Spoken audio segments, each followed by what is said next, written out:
My wife cheated with my best friend. My daughters chose him, until a DNA twist gave me true revenge. Are the girls ready yet? I asked my ex-wife rudely, as I stood at her door, which used to be our door, to pick up my 13 and 12-year-old daughters for the weekend. Almost. How are you, Sam? Pauline asked, sounding almost genuinely concerned. I only get 2 days off a month. Make sure they're ready on time, I growled, ignoring her question. I'm trying, Sam, but you know how it is with them. Can you give them a few extra minutes? So are you doing okay? I'll wait in the car, I snapped, turning around and heading back to my car. Sam, I heard her say as I walked away. I didn't turn around. This was a familiar scene, her trying to ease her conscience and me ignoring her. About 5 minutes later, Karen, 13, and Wendy, 12, came out with a small bag. They jumped into my car with a chorus of "Sorry, Daddy," and my anger faded. Pauline was right, getting girls that age ready was like herding cats, and I couldn't stay mad since I only had them for a couple of days. I tried to make those days special, avoiding everyday hassles. After catching me up on the last couple of weeks, I was ready to tell them the big news. They had been asking for a new Nintendo, and I could finally afford it. I was excited to share this with them, but when I did, I was disappointed by their reaction. "Oh, it's okay, Daddy," Karen said. "Daddy Dave already bought us a new toy and a bunch of games." My disappointment turned to outrage. Daddy Dave. Goddamn Daddy Dave. If I felt on edge before, I was teetering now. Let me clarify. Dave had been my best friend since high school. He was a regular guy, more successful in business than in love. He wasn't into gambling or womanizing, he simply hadn't found the right woman. My kids called him Uncle Dave, and we trusted him like family. Pauline's closest friend was Aunt Daphne. Our marriage seemed solid, we still spent plenty of time together. Then, one Friday, Pauline dropped a bombshell. The kids were staying elsewhere for the weekend. I assumed she had planned a romantic getaway for us, but no. She revealed that she and Dave had fallen in love, and I received divorce papers the next day. She claimed they hadn't consummated their relationship, something I doubted and didn't care about. She spent that night with Dave and asked me to leave. I refused. I was unaware of a court order evicting me from the house. There were no misuse allegations, just a judge granting her temporary custody of the house, forcing me out.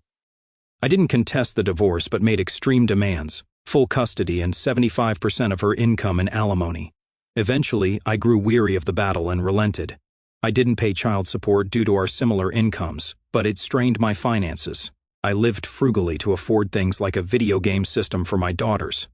Despite Pauline's attempts at civility, I harbored resentment.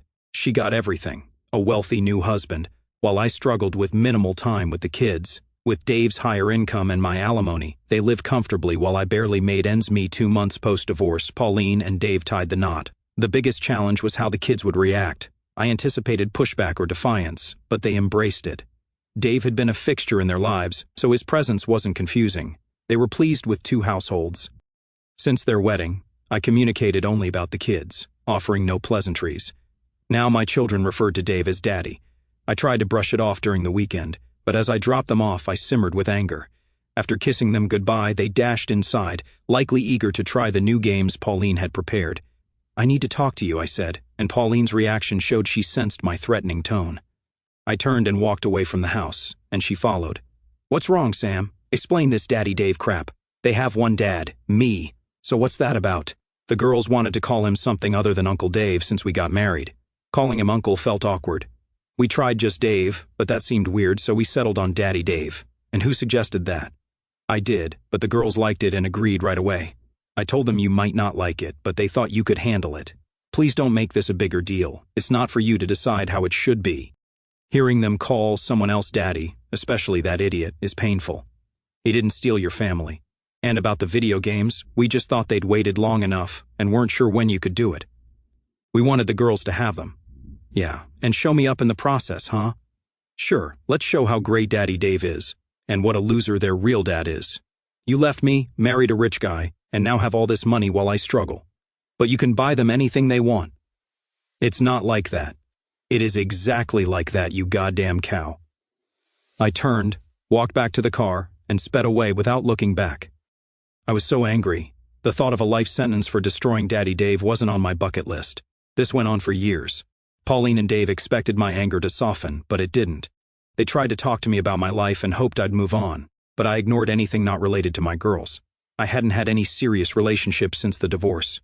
Money was tight, I distrusted women, and I was still furious. I stuck to one-night stands with no long-term prospects. Bitter, angry, and poor doesn't attract women. Counseling never crossed my mind. The last straw was the first weekend of June. School had just ended, and I was looking forward to a summer weekend with my girls. Karen, now 15, was mature and responsible, and Wendy was 14. I still cherished every moment with them. "Are the girls ready yet?" I asked as Pauline opened the door, repeating the same exchange we'd had for years. "They're not here, Sam," Pauline said, looking confused. "What do you mean they're not here?" I almost exploded. "They went to the beach with Finley for a week. They sent you a letter a week ago." "Yes," and I replied that it was my weekend, and I'd be there to pick them up. "Did you let them go?" "Of course. It's not my place to stop them. Why miss the opportunity to screw things up more? Tell them I'll be here to talk when they get back," I said, walking away again. That week went by in a blur. I was angry, hurt, and frustrated. I only got 4 days a month with my daughters, and I didn't want to lose any of that time. If only I had known.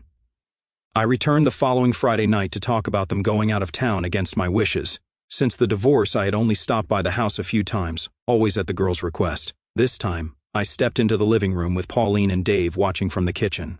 The girls were waiting for me, and I struggled to keep my composure. "Mom said you wanted to talk about our trip with Finley this week," Karen began. "We sent you a letter. I emailed back that it was my weekend, and I expected you to be here." "Dad, we wanted to go. I didn't ask for permission," I nearly screamed. "You're not even 16. You need your parents' approval. I got Mom's permission. She said we could go if I coordinated with you, and you thought a letter was enough." "Dad, I'm 15. We're not little kids anymore. We want to do things with our friends. I thought you'd understand. Are you saying you'd rather be with your friends than with me?" "Dad, we're growing up and want to spend time with friends. I can't plan my life around your custody schedule. We have plans almost every weekend. Pool parties, trips to the beach. We're hardly home." It hit me that my daughters preferred their friends over spending time with me. It was like a knife to my heart. My anger turned to sadness, realizing this part of my life was over. I tried to hide my pain. "Okay, so you want to give up weekend visits?" I thought I heard Pauline sigh, but the girls didn't react. "We're just really busy, Dad. That doesn't mean we don't love you. 4 days a month, and they couldn't even manage that. The rest of the time, they had Mom and Daddy Dave. There was no room for me anymore. I didn't expect my fatherhood to end when the girls became teenagers, but it did. Sure, girls, we'll get the visits over with. Have fun." They hugged me and thanked me, then ran to their rooms. They had no idea what they'd done to me.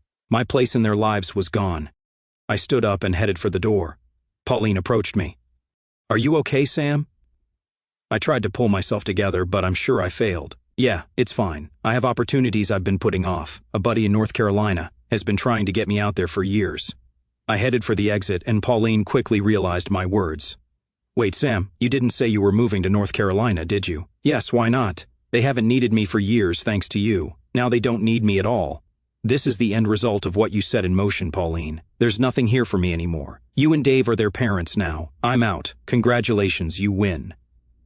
Tears filled my eyes. I needed to leave before I broke down. I quickly walked out and got into my car. It took me a moment to get the key into the lock, maybe because of the tears. "Sam, wait," Dave called out, placing a hand on my shoulder. I didn't respond.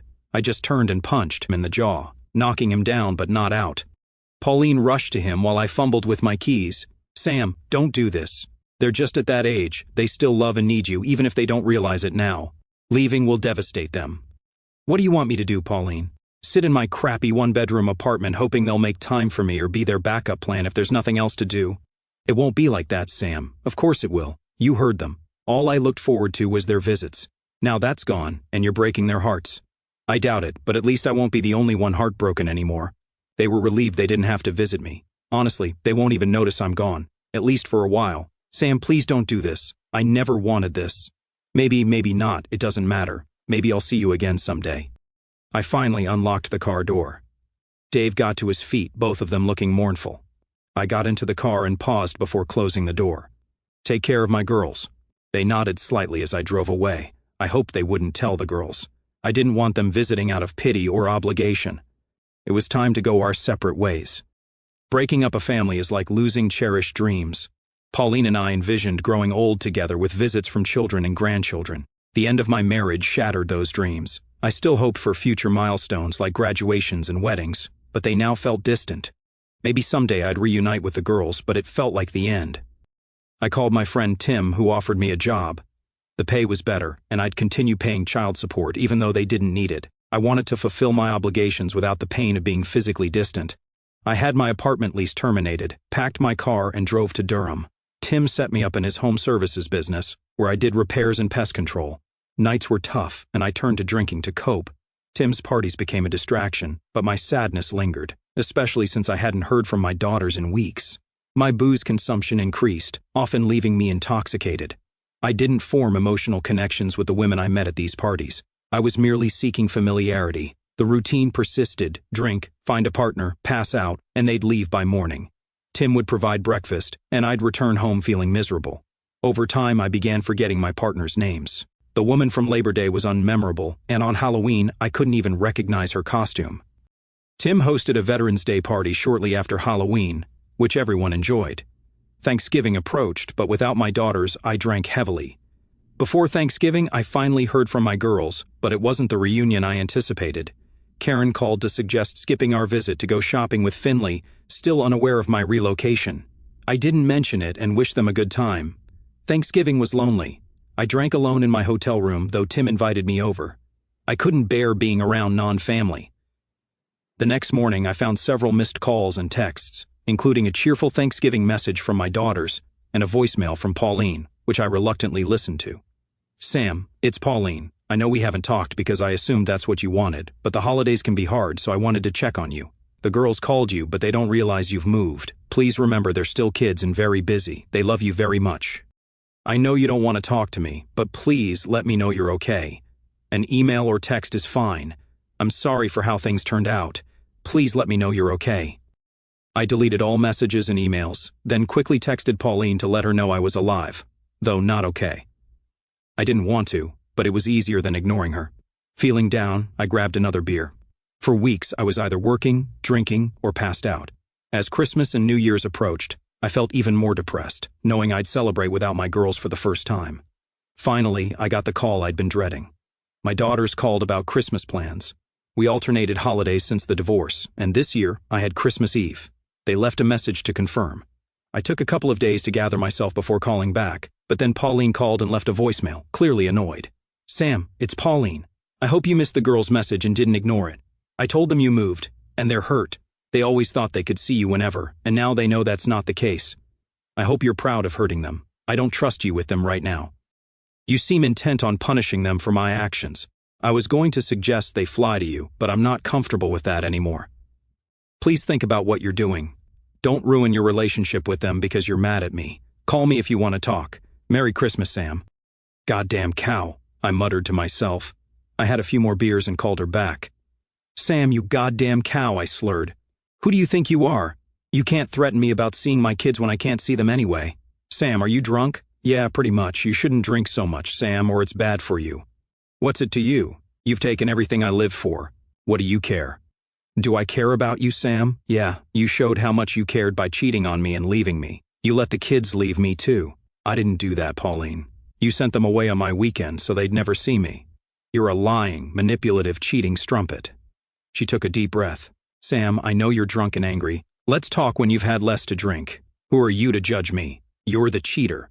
I'm hanging up with my best friend, kicking me out, draining me, then judging me. You've got a lot, Pauline." She hung up. Damn cow. I spent Christmas alone, mostly lying in bed. I watched sports on TV, but every reminder of Christmas made me more depressed, leading to more drinking. I woke up during the Lakers game, either asleep or passed out, smiled as they lost by 20 points, and passed out again. Working for Tim's service company, we didn't get much time off. We had a contract to repair a house destroyed by its owners after foreclosure. Several of us, including plumbers and electricians, worked together. I helped with drywall, and it was a fun couple of days. These guys were funny and friendly, unlike the aloofness I'd felt from others before. Maybe it was because Tim and I were friends before I started working there. Around mid-morning, I saw Tim's truck pull up. He got out with another guy I recognized but couldn't name. They entered the house, greeted the crew, and headed toward me. "Hey Sam, can I talk to you for a minute?" "Sure, Tim. I always have time for the guy who signs my checks." The crew laughed, but Tim only smiled faintly. "Let's go outside," Tim said, leading the way. The other guy stepped aside to give us privacy. "How's it going, Sam?" "As good as could be expected," I replied. curious about the direction of this conversation. Have you had anything to drink today? No, Tim, of course not. Great, blow into this, he said, pulling out a breathalyzer. I eyed it warily. What's that for? Just need to be sure. I glanced back at my coworkers who quickly looked away. It was clear someone had reported me. Hesitantly, I admitted, I might have had a beer this morning. That's not too bad, he said, still holding out the breathalyzer. Realizing I had no choice, I blew into it. Tim checked the reading, and his smile vanished. You failed. 0.04. That's more than just a beer this morning. Yeah, but I'm not legally drunk. That's for driving. On a construction site, if OSHA checks and finds you under the influence, it's a problem for me and a liability if someone gets hurt. Tim, I'm fine. What you do at home is your business, but here it affects us all. I want your keys. One perk of the job was using company cars. I handed over the keys. You're done for the day. Oscar will take you home and cover for you. Tomorrow, come to my office and we'll talk. I stood there, humiliated and growing angry. You know what, Tim? I said, shoving my helmet at him. Screw you. I don't need this. I walked to the truck and waited for Oscar to take me home. We drove in silence except for my mumbled directions. When we arrived, I thanked him and slammed the door. Holy crap, I fumed. One of those idiots must have called Tim, screw them. I opened the fridge and grabbed a beer. Perfect, I thought. No work tomorrow. I woke up in a hospital room, unsure how I got there. A nurse entered. Good, you're awake. What's wrong, I asked. The doctor will be here soon. She checked my vitals and left. A few minutes later, a young, attractive Hispanic female doctor entered, reviewing my chart. Good afternoon, Mr. Beckman. How are you feeling? I didn't answer right away, trying to process how the beautiful woman in front of me was named Anderson. Mr. Beckman, I'm sorry. Based on your last name, I expected an older white guy, not a young, pretty woman. Thank you. My husband is a white guy, hence the name. So, how are you feeling? Really tired and kind of unimportant. What's wrong with me? You've consumed a large amount of alcohol over a long time, leading to alcohol poisoning and severe dehydration. If your friend hadn't called an ambulance, you might not have survived. A friend? She glanced at her papers. Tim Banks called the ambulance. Sure. Mr. Banks asked me to notify him when you're awake. Is that okay? I reluctantly nodded. Yeah, it's okay. You'll stay here for observation for a couple of days as your body detoxifies. Complications might require immediate intervention. Any questions? No, I don't think so. After giving instructions to rest, Dr. Anderson left. I turned on the TV for background noise and tried to relax. I felt fine, doubting I'd need a couple of days, but who was I to argue with a pretty doctor? About an hour later, there was a knock on the door and it opened slightly. I heard a familiar voice. Are you dressed, Sam? Yes. Tim entered with his usual calm manner and stopped a few feet from the bed. How's it going? I'm going to live. I haven't decided if that's good or bad yet, I said with a half smile. I suppose a thank you wouldn't hurt. You don't have to, Sam. You can thank me by getting well and getting back to work. I didn't think I still had a job. You think you're the first employee to tell me to back off? We've been friends for a long time, and I'm doing everything I can to help you through this. I don't agree with all your decisions, but my advice is to get off your back, get your crap together, and rebuild your relationship with your kids. Don't let what Pauline did ruin your life. I acknowledged he was correct. I was only injuring myself, perhaps the girls too. It was time to get my act together. Tim and I talked a while longer before he departed. Later that evening I felt worse. The doctor attributed it to my body adjusting to sobriety. After about 24 hours without alcohol, I realized how dismal that sounded. Despite surviving the night, I checked out of the hospital the next day with referrals for counseling, psychiatry, rehab, and AA. Though I felt I had hit rock bottom and didn't need them, Tim's encouragement and my hospital stay were sufficient to set me on the right path. I took a few weeks off work, which I could afford, and returned feeling optimistic. The subsequent months were uneventful. I enjoyed Tim's Martin Luther King Jr. Day party without drinking, hesitant to test if I was an alcoholic. I intended to resume drinking eventually, but stuck to non-alcoholic beverages for the time being. The monthly gatherings grew dull. They initially offered socializing opportunities, but I found drunken, anonymous revelry unfulfilling. Thus, I skipped the Valentine's Day party and opted for a hearty steak dinner instead. On March 1st, my life took a turn. While out running errands one Saturday, I witnessed a woman with dark blonde curls stumble and injure her ankle on the sidewalk. Though others nearby ignored her, I hurried over to assist. "Are you okay?" I asked, knowing it was a silly question. Tears formed in her pale blue eyes as she looked up. "I think I sprained my ankle." We need to get you to the trauma center. I can call an ambulance, or I can drive you myself if you prefer. I don't want to impose. It's no imposition. You just made my day more interesting. I'm Sam, by the way. Okay, if you're sure. Nice to meet you, Sam. I'm Holly. I helped her up and noticed she was pregnant. Oh yes. About 4 months, she confirmed. Then let's hurry. I picked her up, carried her to my truck, and drove to the emergency room. Inside, I got a wheelchair for Holly and helped her into it. She was taken straight to a room, and I waited in the lobby for 4 hours, playing games and browsing the web on my phone. I expected she would call her husband, and I could leave, but no one came. Eventually, Holly came out in a wheelchair, pushed by a nurse in light blue scrubs. Holly was talking about getting a cab, but the nurse seemed to know I was waiting. When Holly saw me, she smiled brightly. The nurse nudged her towards me, and I helped her into my truck. I thanked the nurse, even though she had already turned away, and then got into the driver's seat. I didn't expect you to still be here. I was waiting for your husband, but when no one came, I stayed. I don't have a husband. It's just me and my mom, and she's out of town. Did you call her? She'd just worry and rush back. I'll be fine, since you've been waiting so long. Could you give me a ride to my car? I looked at her bandaged ankle. Holly, I don't think you can drive with that ankle. Oh, Sam, I didn't even think of that. Let me take you to my house and we'll figure out how to get your car. That's very generous, Sam, but I've already taken up a lot of your time. I enjoy it. It's more interesting than sitting at home watching TV.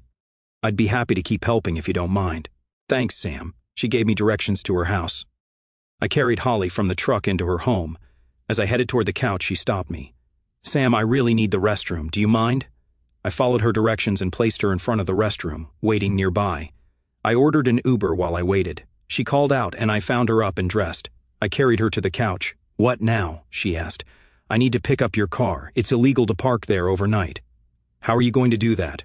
I ordered an Uber to get it. Can I borrow your keys? You've done so much for me, but I appreciate it. She handed me the keys, giving me the license plate number and parking spot. As I waited for my ride, I stopped at the doorstep. Holly, will you have dinner with me tonight? I'd love to, Sam, she smiled, but I can't go anywhere. I'll grab something while picking up your car, and we'll eat here. I was about to leave when she spoke softly. Sam. I turned to her, seeing a serious expression. You remember I'm pregnant, right?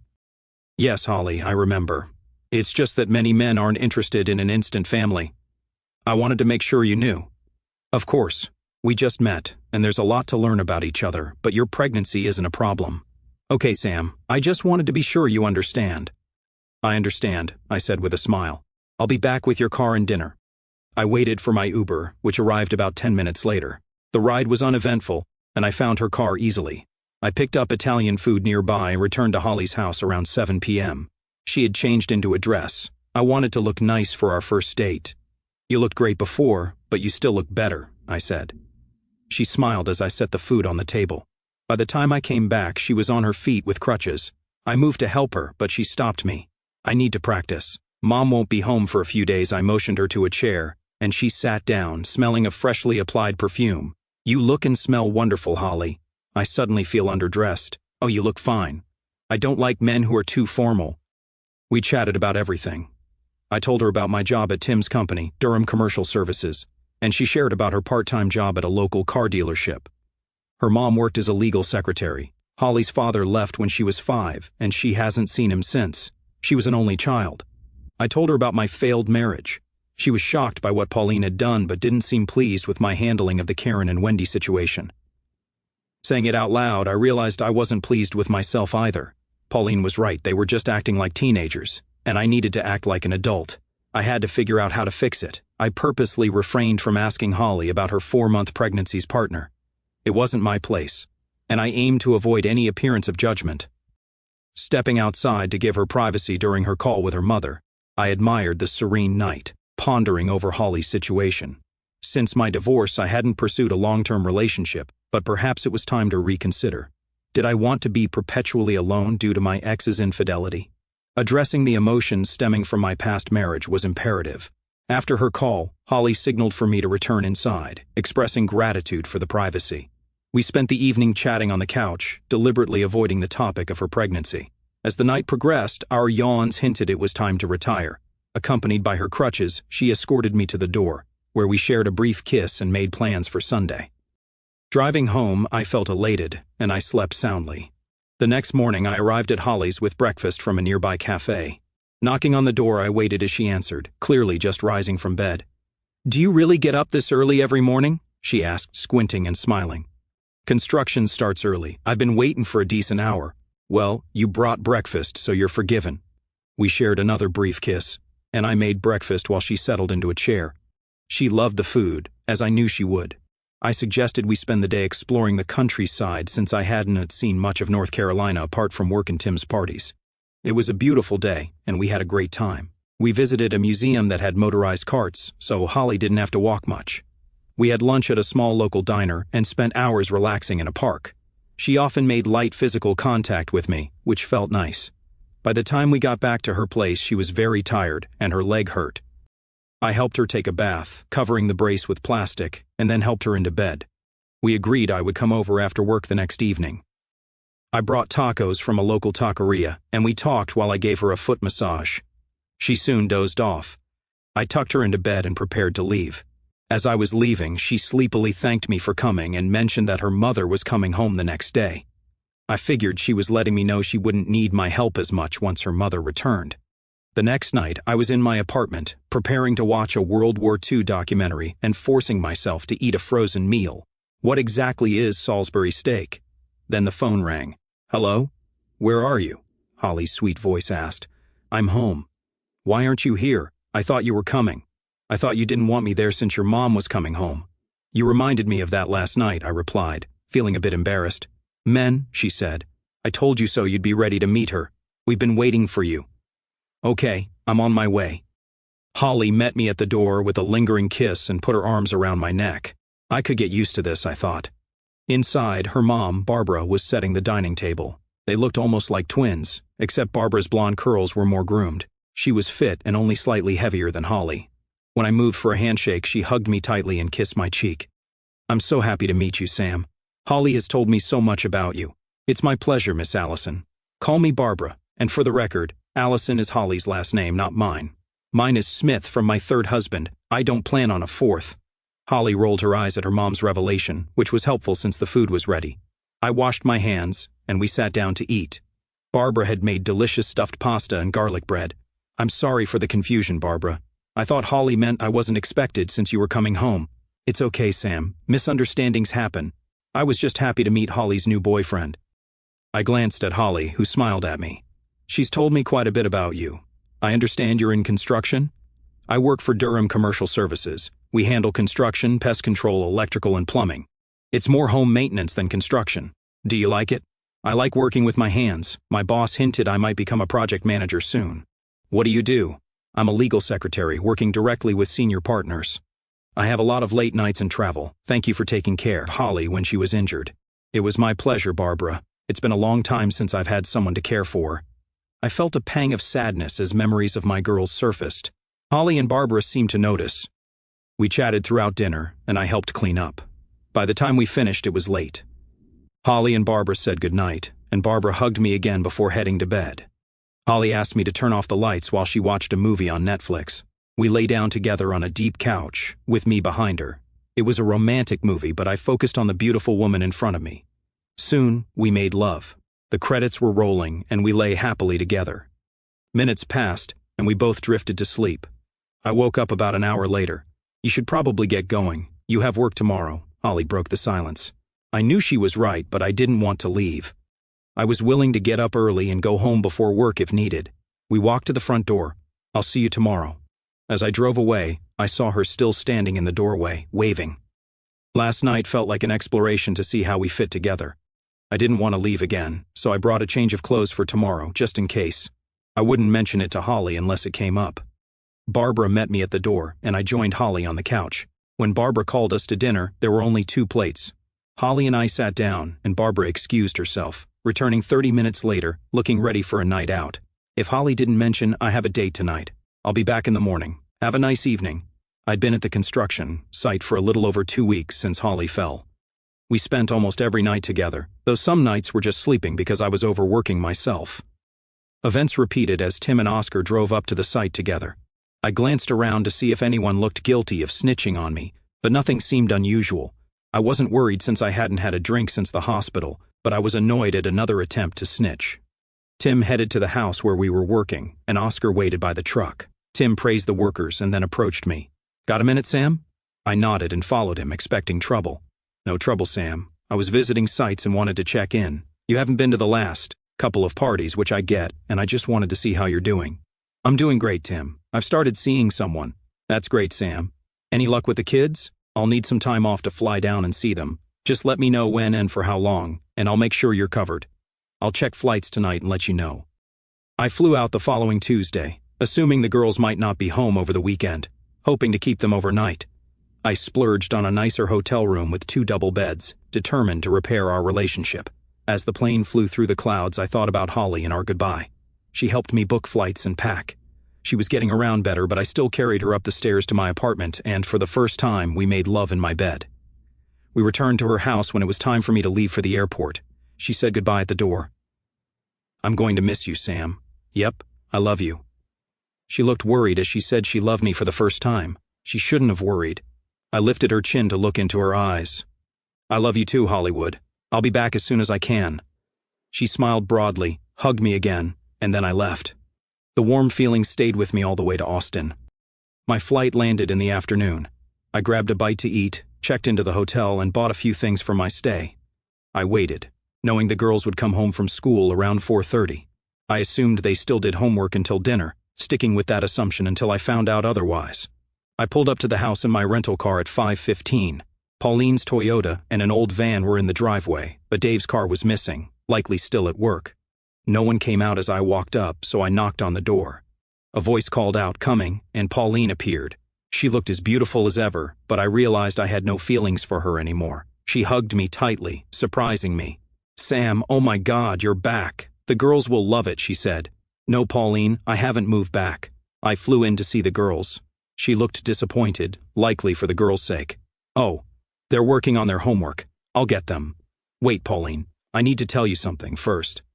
She closed the door and listened, looking alarmed.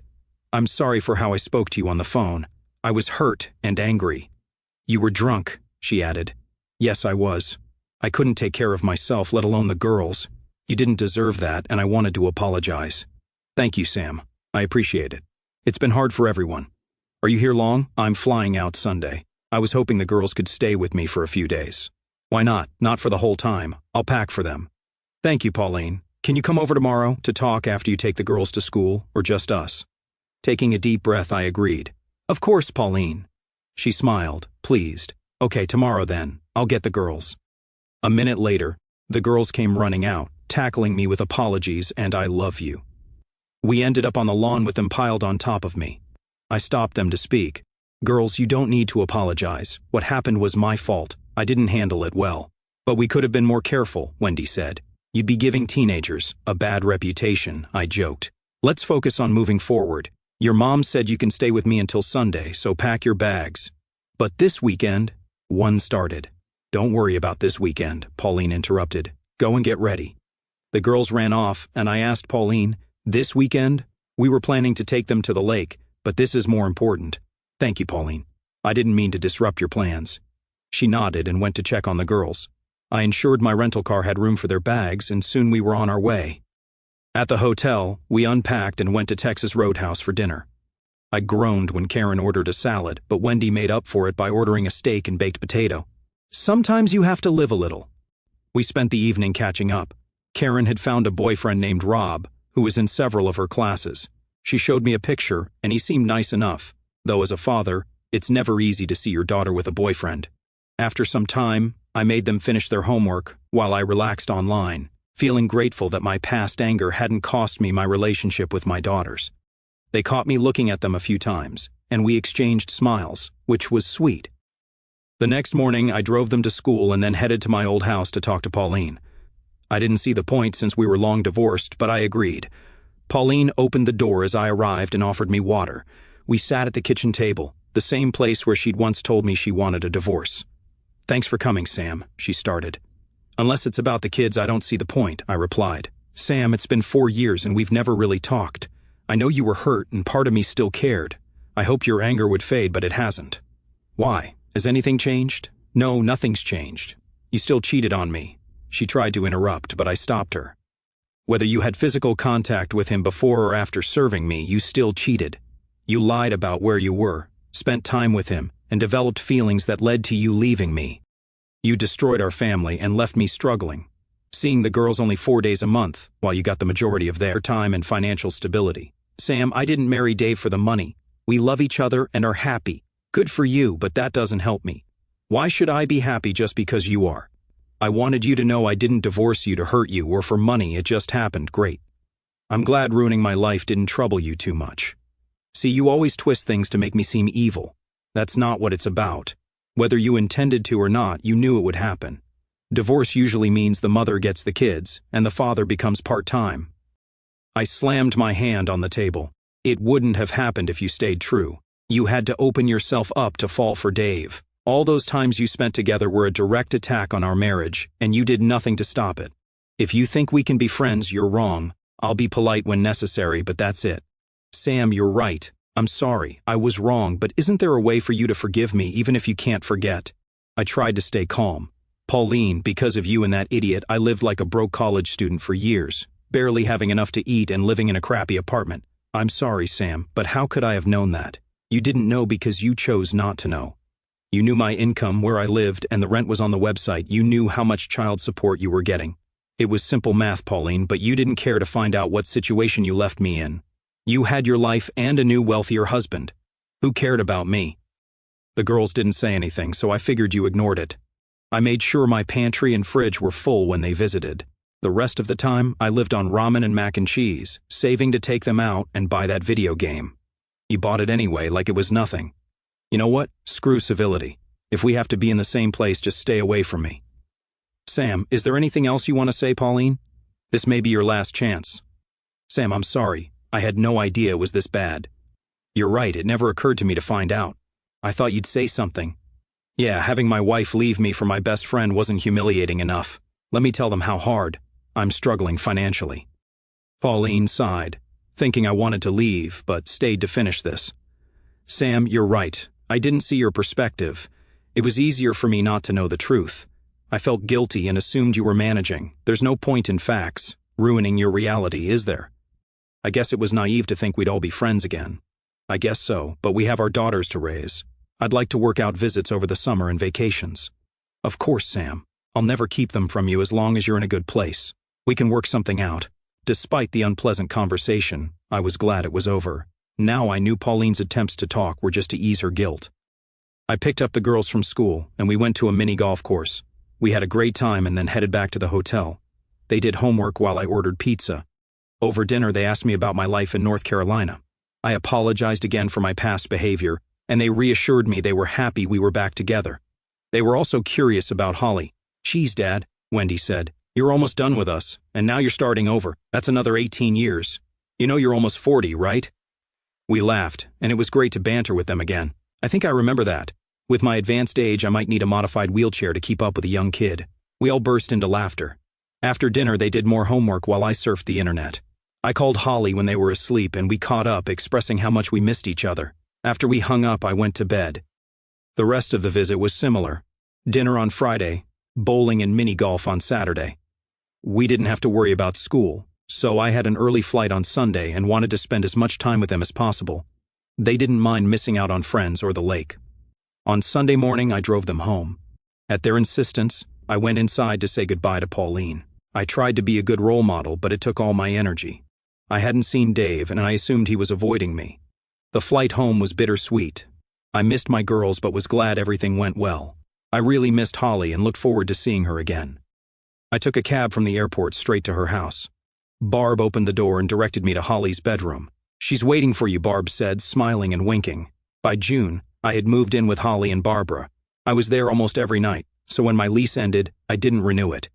This saved me a lot on rent, although I insisted on contributing to household expenses.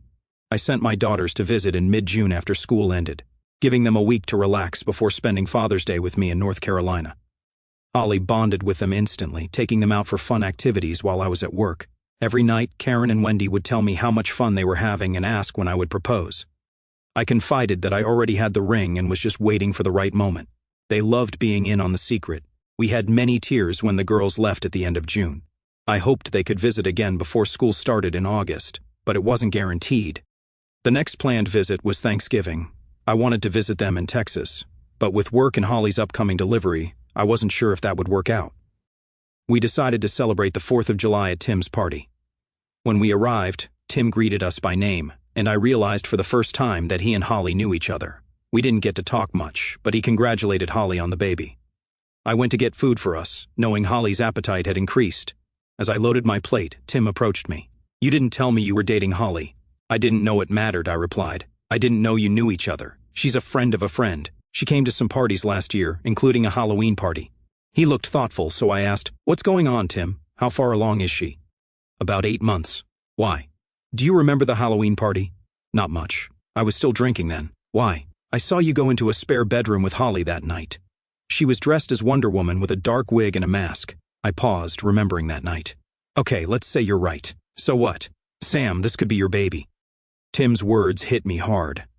Holly and I hadn't discussed our pasts much. It was time to do that. I set the food aside and found Holly.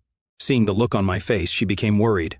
"Sam, what's wrong?" she asked as I sat her down. "Holly, I never asked about how you got pregnant. I thought it was your business, but now I feel I need to ask. I've always considered it my business. Why do you need to know? Do you trust me, Holly?" "Completely, Sam, with my life. I promise I'll explain, but first, can you tell me what happened?" She paused, then continued. "Terry had broken up with me a few months before. We'd been together for years, and he kept saying he didn't need a marriage certificate to commit. He left me for a 20-year-old blonde with fake bosoms. It was devastating. What did you do? Some women get promiscuous to prove their desirability. I withdrew. I ignored people and became very depressed. My mom eventually pushed me to do something, so I agreed to go with friends to Tim's Halloween party. I'd met Tim before, but didn't really know him. He was okay with me coming because my friends had told him what happened. I didn't drink much, but I was pretty drunk. There was this guy at the party, and I was pretty needy, and we ended up in one of the bedrooms. He's the father of my baby. I'm sorry, Sam. I never wanted to tell you about this. It's okay, Holly, I understand, but this has a point. Are you sure he's the father? Was there anyone else around that time?" She looked curious, but answered, "No, Sam. I haven't been with anyone else since Terry broke up with me until our first time together." "What did this guy look like?" "I don't really know. He was taller than me and in good shape. We were all in costumes and masks." "What kind of costumes, Sam? Why does this matter?" "Please, Holly, it's important." "He was wearing a Scottish costume with a loose white shirt and a kilt. He had a beret and a set of kids' plastic bagpipes." I showed her a picture on my phone. "Did he look like this?" Her eyes widened, and she jumped up. "This is him." "Why do you have his picture?" "Babe, I needed to be sure before I said anything." "What are you sure about?" "Holly, the person in this picture is me." She looked stunned and collapsed into a chair. "Tim took a picture of me at the party last year. Holly, I think the baby you're carrying is mine." She stared at me, then looked down at her stomach and back up to me. "Is it your baby?" "Looks like it." "Oh my God, Sam. Wishes really do come true." "What?" I asked, confused. "Since I met you, I wanted it to be your baby, not some random stranger's. I know that didn't matter to you, and that's one of the reasons I love you so much, but I wanted it to be our baby in every way, and now it is." "Oh, Sam, I'm so happy." Holly and I got married at the courthouse a few weeks before Ashley Barbara Beckman was born. After Holly recovered from childbirth, we threw a big party. Barbara surprised everyone by marrying one of the firm's partners and retiring to travel in an RV. She confided in me that she was waiting for Holly to decide on her next steps. Eventually, she narrowed down her dating pool to one person. With nothing tying us to North Carolina but my job, we moved to Texas to be closer to my daughters. I landed a better-paying job, thanks to my experience with Tim, allowing Holly to stay home full-time with our growing family.